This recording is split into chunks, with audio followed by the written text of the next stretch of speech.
Yo, what's up? Welcome back to another episode of the SWUS. Got another NASCAR race here at Las Vegas Motor Speedway, Pennzoil 400. We're off to a solid start this season. At Daytona, I had 3 of the top 4. Hit big in Daytona with Byron. Was a really great week.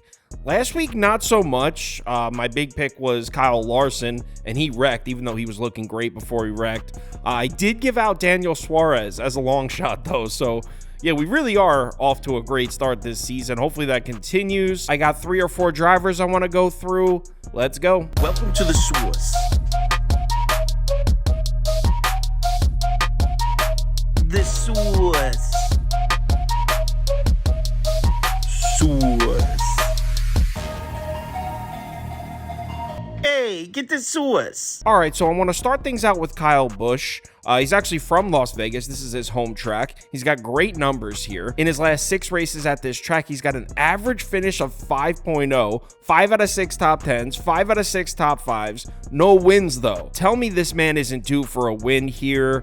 He had a real strong car last week in Atlanta. He actually finished 3rd, but you can see from the photo here, he was about 18 inches away from winning the race. Atlanta, another immediate track. Not quite the same as Las Vegas, but still 1.5 mile track. And you know what? He's reasonably priced here. In fact, he's so reasonably priced that I'm almost suspicious of it. -120 top 10 finish, a +250 top 5 finish. We just saw he finished in the top 5 in 5 of his last 6 races here. We're getting it at +250. I'm thinking the reason for these prices is he just didn't finish last season strong.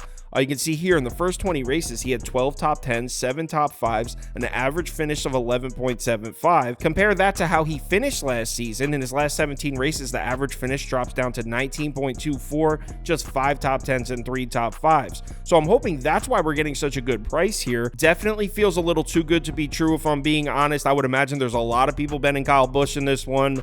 And I'm going to take it. I'm going to play him on the top 5 at +250, and I'm going to take him to win. I actually already bet it. I got it at +1700 on Bet365. Now, next up, obviously, I need to mention Kyle Larson in this video. He's got some absolutely dominant numbers here at Las Vegas. In his last 6 races here, he's got 2 wins, 4 top 5s. Not to mention, he was probably the strongest car on the track last week. He was my pick to win the race last week at Atlanta. If he didn't wreck, I think he probably wins that race. But you are absolutely high if you think I'm paying these prices for a Kyle Larson ticket. -500 top 10, +350 to win the race. Absolutely not.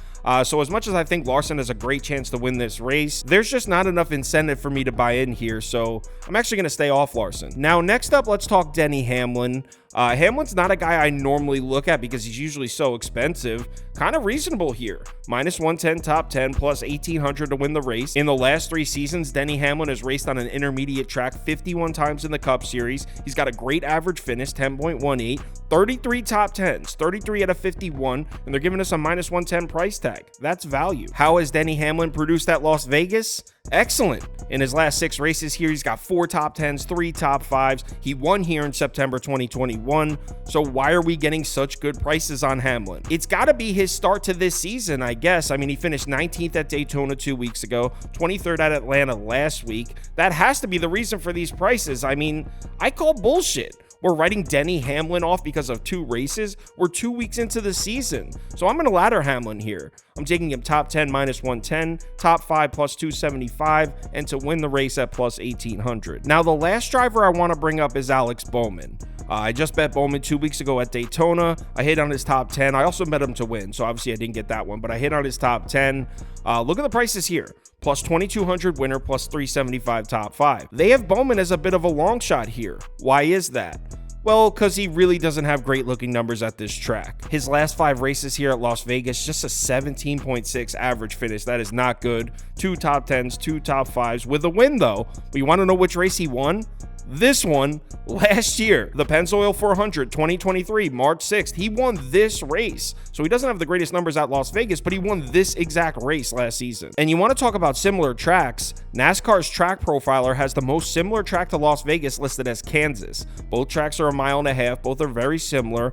Alex Bowman's got great numbers at Kansas, a 10.4 average finish in his last 5 there, 3 top 10s. In fact, including the Xfinity Series, Bowman has raced at Kansas 12 times since 2016. He hasn't finished outside the top 20 once. So I'm going to put some money down on Alex Bowman again. I'll take a top 10 finish at plus 110, and I'm going to take Bowman to win the race at plus 2200. And Bowman's going to be my long shot here. I mean, I know plus 2200 isn't as crazy as Daniel Suarez last week at plus 4600, but I really couldn't find any long shots that I thought had value here.